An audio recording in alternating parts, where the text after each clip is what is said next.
Hello everyone, welcome back to a channel info with nursing. तो देखिए, BTS की तैयारी के लिए जो सीरीज़ चल रही थी उसी को आज हम लोग कंटिन्यू करेंगे। लेकिन आज का जो है क्लास जो है वो बहुत ही इम्पॉर्टेंट होने वाली है, क्योंकि आज जो है हम लोग देखेंगे original question paper. Original question paper जो है यानी कि जितना क्वेश्चन पूछा जाता है सारा का सॉल्यूशन देखेंगे, और जैसा क्वेश्चन आया हुआ था एग्जाम में हूबहू वैसा ही क्वेश्चन देखेंगे। इसलिए आप लोग जो है इसको स्किप नहीं कीजिएगा और इसको आप देखिएगा कि कैसा क्वेश्चन पूछा जाता है, क्योंकि ये एग्जाम में पूछा हुआ क्वेश्चन है। इसीलिए आप लोग एक बार इसको प्रैक्टिस सेट के तौर पे ज़रूर बना लीजिएगा, क्योंकि इसमें जो है ANM का ऑल सब्जेक्ट से क्वेश्चन रहता है, GK GS मैथ रीजनिंग जितना टोटल क्वेश्चन रहता है और सारा क्वेश्चन। तो इसलिए इस प्रीवियस ईयर क्वेश्चन को आप लोग ज़रूर से ज़रूर जो है देखिएगा, और आप लोगों का जो भी पढ़ाई होता है वो नोट्स PDF और जितना टेस्ट होता है सारा कुछ जो है टेलीग्राम पे आप लोगों को फ्री में मिलता है। इसलिए आप लोग जो है टेलीग्राम चैनल को ज़रूर से ज़रूर ज्वाइन कर लीजिए, वहाँ पे आप लोग जो है नोट्स को डाउनलोड कर सकती हैं। तो चलिए आप लोगों को क्वेश्चन पेपर की तरफ ले चलते हैं। तो देखिए, ये रहा ओरिजिनल क्वेश्चन पेपर जो कि 2013 में पूछा हुआ है। ANM का क्वेश्चन पेपर है, आप लोग देख सकते हैं, ये ओरिजिनल क्वेश्चन पेपर है। ठीक है, तो चलिए इसी को आज हम लोग देखेंगे, और सारा अगर नहीं देख पाए तो जो बचा हुआ है वो कल देख लेंगे। ठीक है, सबसे पहले हम लोगों का क्या आता है, खंड A सामान्य विज्ञान आता है। ये जो है बिहार का नहीं है, ये MP ANM का है। तो इसलिए MP से भी जो भी जितना ANM का सेम पढ़ाई सेम ही रहता है, जितना सब्जेक्ट रहता है उतना MP में भी सब्जेक्ट रहता है, जितना जो कुछ क्वेश्चन उधर रहता है उधर इस बिहार में भी सेम वैसे ही रहता है। इसलिए प्रीवियस ईयर सारा स्टेट का आप लोगों का हम करा देते हैं, उससे बाहर कुछ नहीं पूछेगा। इसलिए आप लोग इसको ज़रूर देखिएगा। और ये साइंस का क्वेश्चन है, तो सबसे पहले हम लोग इसको साइंस वाला देख लेते हैं। सिलेबस भले ही अलग रहता है लेकिन क्वेश्चन जो है वो सेम रहता है। इसलिए आप लोग फर्स्ट क्वेश्चन देखिए। फर्स्ट क्वेश्चन देखिए, इसमें इंग्लिश और हिंदी दोनों में हुआ है। MP पुलिस 2013 में उस टाइम जो है वो ऑफलाइन एग्ज़ाम होता था, इसीलिए ऐसा क्वेश्चन पेपर है। ठीक है, और अभी जो है अभी तो बिहार में ऑनलाइन एग्ज़ाम होता है, यानी CBT टेस्ट होता है। तो चलिए 1 नंबर क्वेश्चन को कंटिन्यू करते हैं। जिनको इंग्लिश में अगर देखना है तो वो लोग इंग्लिश में यहाँ पे दिया हुआ है, वो लोग पढ़ सकती हैं। फर्स्ट क्वेश्चन देखते हैं, परमाणु के लिए नाभिक मॉडल दिया था, यानी कि परमाणु का नाभिक मॉडल किसने दिया था। ऑप्शन नंबर फर्स्ट है थॉमसन, रदरफोर्ड, बोर ने और डी ब्रोगली ने। तो देखिए इसका राइट आंसर होने वाला है रदरफोर्ड। देखिए इसको क्वेश्चन अच्छा से पढ़िएगा। यहाँ पे बोल रहा है परमाणु के लिए नाभिक मॉडल किसने दिया था, यानी यहाँ पे नाभिक मॉडल पूछ रहा है, इसलिए रदरफोर्ड आंसर होगा। अगर वही यहाँ पे जो है पूछता केवल परमाणु के लिए मॉडल किसने दिया था, यानी परमाणु मॉडल किसने दिया था, वो तो यहाँ पे हो जाएगा JJ थॉमसन। इसलिए देखिए यहाँ पे फर्स्ट ऑप्शन जो दिया हुआ है, यहाँ पे कंफ्यूजन करने के लिए जो भी क्वेश्चन अगर अच्छा से नहीं पढ़ेंगे तो वो फर्स्ट ऑप्शन देखते ही वो JJ थॉमसन लगा देंगे। इसलिए क्वेश्चन को अच्छा से पढ़ना है। देखिए बहुत लोग जो है वो बोल रही थी कि कैसे हम मान लें कि ये प्रीवियस ईयर क्वेश्चन है, इसीलिए उन्हीं के लिए जो है ऐसा हम लाए हैं। नहीं तो इसको जो है हम PDF फॉर्म में बनाकर उसको टाइपिंग कराकर तब क्वेश्चन लाते हैं। लेकिन कुछ लोग जो है वो बोल रहे थे कि क्या प्रूफ है आपके पास कि ये प्रीवियस ईयर ही क्वेश्चन है, इसीलिए हम जो है ऐसा उन लोगों के लिए लाए हैं ताकि उन लोग को बिलीव हो सके कि ये प्रीवियस ईयर ही क्वेश्चन है। ठीक है, चलिए अगला क्वेश्चन देख लेते हैं। अगला क्वेश्चन क्या कहता है, ये जो है दूसरा क्वेश्चन है। दूसरा क्वेश्चन क्या कहता है, किसी परमाणु में नाभिक के अंदर उपस्थित प्रोटॉन की संख्या कहलाती है, यानी प्रोटॉन की संख्या को जो है वो क्या कहते हैं। इसमें क्वेश्चन से ये भी एक क्वेश्चन आप लोगों को पता चल गया कि वो जो प्रोटॉन जो है वो नाभिक के अंदर होता है। देखिए ये जो है एक परमाणु हो गया, अब परमाणु का ये नाभिक हो गया, और नाभिक के बाहर जो है ये कक्षा होता है। और ये नाभिक में कौन कौन सा एलिमेंट होता है, P+N, यानी प्रोटॉन और न्यूट्रॉन जो है वो कक्षा के अंदर होता है। ये भी क्वेश्चन पूछता है कि जो है कक्षा के अंदर यानी नाभिक में कौन कौन सा जो है वो होता है तत्व, तो वो हो जाएगा कौन, प्रोटॉन और न्यूट्रॉन, और जो इलेक्ट्रॉन है वो कक्षा के बाहर जो है वो चक्कर लगाते रहते हैं। ठीक है, इसको आप लोग याद रखिएगा। देखिए तो क्वेश्चन क्या कह रहा है कि प्रोटॉन की संख्या क्या कहलाती है? तत्व की परमाणु संख्या, तत्व का परमाणु भार, तत्व की संयोजकता और तत्व की द्रव्यमान संख्या। तो इसका राइट आंसर होगा परमाणु संख्या, यानी कि जो तत्व का परमाणु संख्या होता है वही जो है प्रोटॉन में वो नाभि के अंदर परमाणु का जो प्रोटॉन होता है वही कहलाता है। यानी कि जो परमाणु संख्या जितना होगा, मान लीजिए कि सोडियम हो गया, सोडियम का परमाणु संख्या कितना होता है? 11। तो 11 परमाणु संख्या इसका हो गया, तो प्रोटॉन संख्या भी इसका 11 ही होगा। यानी कि परमाणु संख्या और प्रोटॉन की संख्या जो है वो सेम ही होती है। ठीक है, और एक बात बता दें कि मान लीजिए कि ये पोटेशियम हो गया, पोटेशियम का आप लोग परमाणु संख्या जो है कमेंट में बताइए कि कितना होता है। परमाणु संख्या को जो है वो परमाणु क्रमांक भी लिखा जाता है। ठीक है, तो इसको आप लोग कंफ्यूज मत होइएगा। यानी कि पोटेशियम का परमाणु क्रमांक कितना हो गया? 19, और परमाणु क्रमांक को जो है वो नीचे रखा जाता है, नीचे डिनोट किया जाता है, और जो परमाणु भार होता है वो ऊपर लिखा जाता है। तो पोटेशियम का परमाणु भार कितना हो जाता है? तो ये हो जाता है 39। तो ये कभी कभी ऐसे भी पूछ देता है, ऐसे लिख देगा पोटेशियम का यहाँ पे, और यहाँ पे 39 लिख देगा, यहाँ पे 19, और पूछ देगा कि इसका परमाणु जो है वो भार कितना होगा। तो परमाणु भार ये जो है सीधा सीधा क्वेश्चन ये भी पूछ देता है। तो परमाणु भार इसका कितना हो जाएगा? यहाँ पे परमाणु भार हो जाएगा 39, और परमाणु क्रमांक जो हो जाएगा वो हो जाएगा 19। देखिए परमाणु भार जो है वो कितना हो जाएगा? 39। देखिए एक याद रखिएगा, जेड से किसको डिनोट करते हैं? परमाणु जो है वो संख्या को जो है वो जेड से हम लोग डिनोट करते हैं, जेड से परमाणु संख्या। इसको भी याद रखिएगा, क्योंकि कभी कभी जो है वो सिंबल भी पूछ देता है किससे डिनोट करते हैं। यानी इसका परमाणु जो है परमाणु संख्या का जो है वो सिंबल यानी कि संकेत क्या होता है? जेड होता है। और एक किसका होता है वो आप लोग कमेंट में बताइए, कमेंट में बताइए आप लोग, तब तक हम आगे बताते हैं। देखिए ये हो गया, क्या हो गया? परमाणु संख्या। परमाणु संख्या मान लीजिए किसी का 11 है, तो उतना ही इसका जो है प्रोटॉन की संख्या होगा, उतना ही उसका इलेक्ट्रॉन की संख्या होगा। यानी कि जितना परमाणु संख्या होगा उतना ही इलेक्ट्रॉन की संख्या उसमें हो जाएगा, और उतना ही प्रोटॉन की संख्या। एक क्वेश्चन और भी पूछता है यहाँ से कि प्रोटॉन की संख्या जो है वो धनात्मक होता है कि ऋणात्मक होता है? तो देखिए प्रोटॉन की संख्या जो है वो धनात्मक होता है। इसको देखिए याद करने का एक आसान सा तरीका ये है कि प्रोटॉन पी से डिनोट करते हैं, तो यहाँ पे प्रोटॉन पी से डिनोट करते हैं, तो प्लस पी से क्या हो जाएगा? प्लस, यानी कि धनात्मक। और ई को हम लोग याद कर लेंगे कि ये ऋणात्मक होता है, यानी कि माइनस वो का चिन्ह इस पर लगा रहता है। अगला क्वेश्चन देख लेते हैं। तीसरा नंबर क्वेश्चन क्या कहता है कि निम्न में से, देखिए इसको हम जूम कर देते हैं, चलिए हो गया। निम्न में से कौन सा पोषक अभाव विकार लक्षण विटामिन सी विशेष के अभाव के कारण होता है?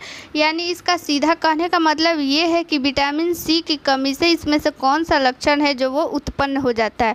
होठों का फटना, मसूड़ों से स्पंजी रक्तस्राव, पीत श्लेष्मा और त्वचा का दरोरापन, यानी कि दरार पड़ जाना, तो वो कौन सा हो जाएगा? तो विटामिन सी की कमी से जो है मसूड़ों से वो जो है स्पंजी स्राव, यानी मसूड़ों से जो है वो ब्लड आने लगता है, रक्त का स्राव होने लगता है।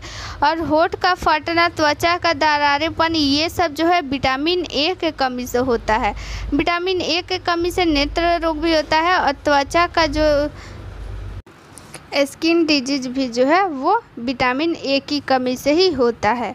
अगला क्वेश्चन देख लेते हैं। अगला चौथा क्वेश्चन क्या कहता है कि मानव शरीर में पाया जाने वाला निम्न तत्वों में से किसकी मात्रा सबसे ज़्यादा होती है? तो लोहा, सोडियम, फास्फोरस, कैल्शियम। तो तो देखिए, अगर सबसे ज़्यादा तत्व बात करें कि कौन सा तत्व पाया जाता है, तो वो सबसे ज़्यादा तत्व पाया जाता है वो है ऑक्सीजन। उसके बाद पाया जाता है कार्बन, उसके बाद पाया जाता है हाइड्रोजन, उसके बाद पाया जाता है नाइट्रोजन, उसके बाद कैल्शियम।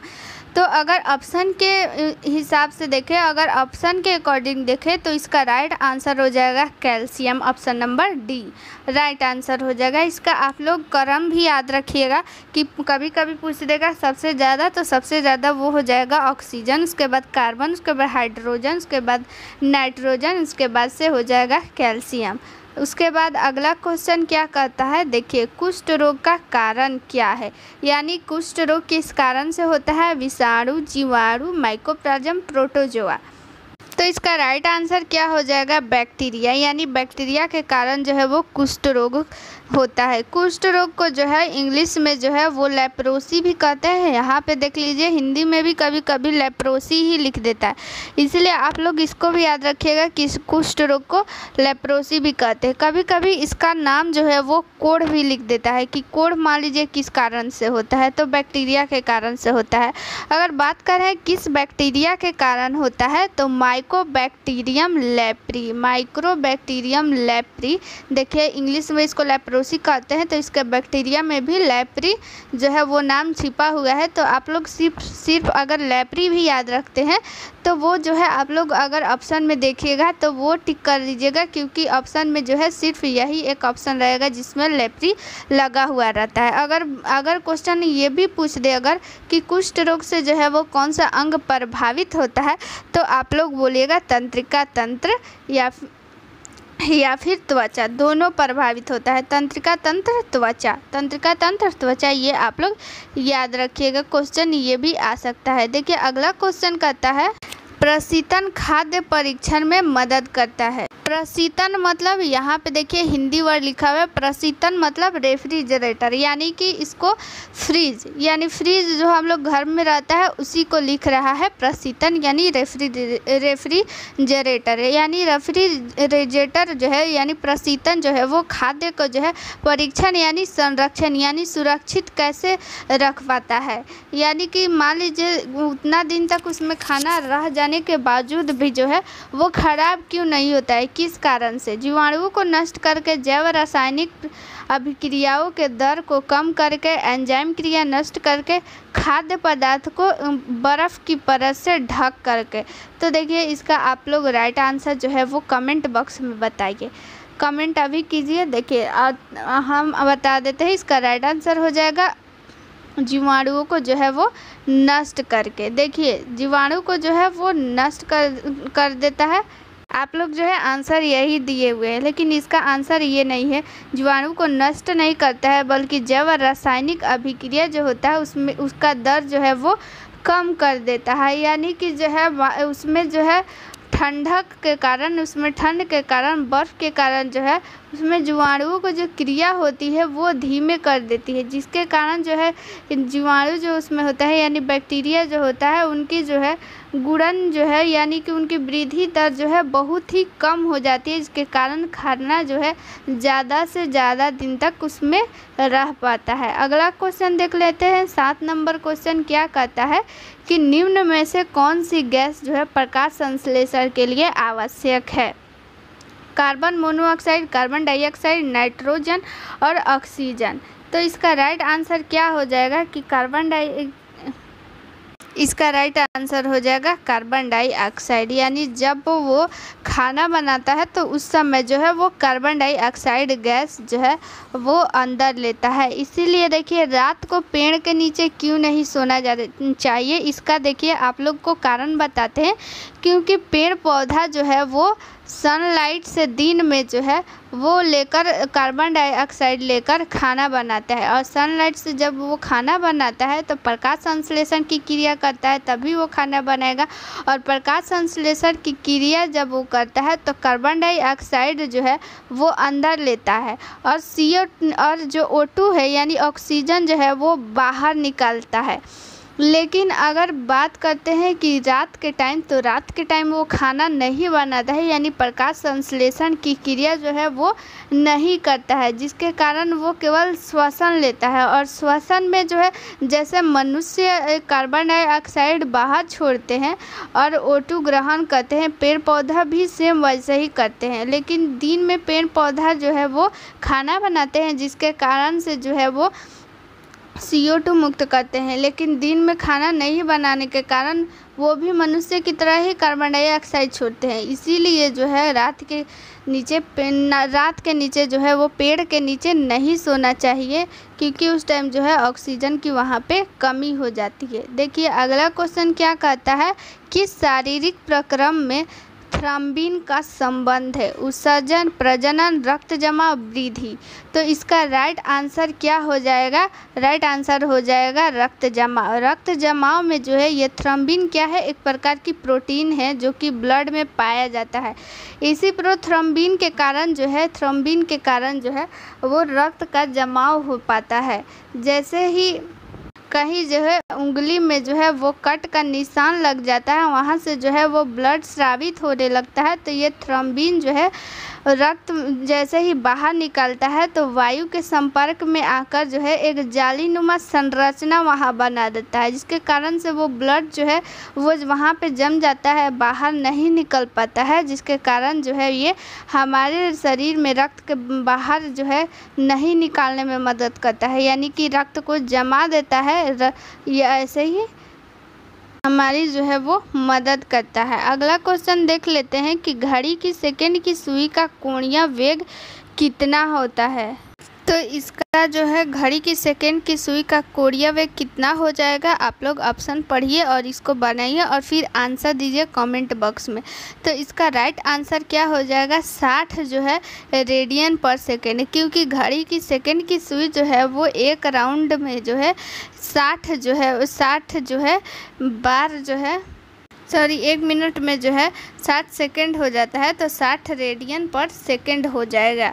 तो देखिए अगला क्वेश्चन देख लेते हैं कि अगला क्वेश्चन क्या कहता है। देखिए यहाँ पे अब क्वेश्चन जो है सारा न्यूमेरिकल टाइप का है, तो इसका जो है PDF हम टेलीग्राम में दे देंगे। उसके बाद आप लोग बनाइएगा और फिर जो है कमेंट बॉक्स में आंसर दीजिएगा इसका, और फिर जो है वो मैच कीजिएगा। और फिर आप लोगों को जब हम बना कर बताएंगे तो आप लोगों को समझ में भी आएगा कि कैसे कहाँ पे क्या गलत हुआ है। तो यहाँ पे आप लोगों को ज़्यादा समझ में आएगा और फिर वैसा क्वेश्चन आएगा तो आप लोग बना पाइएगा, तो इससे आप लोगों को ज़्यादा फ़ायदा होगा। तो चलिए मिलते हैं नेक्स्ट वीडियो में। थैंक यू, जय हिंद।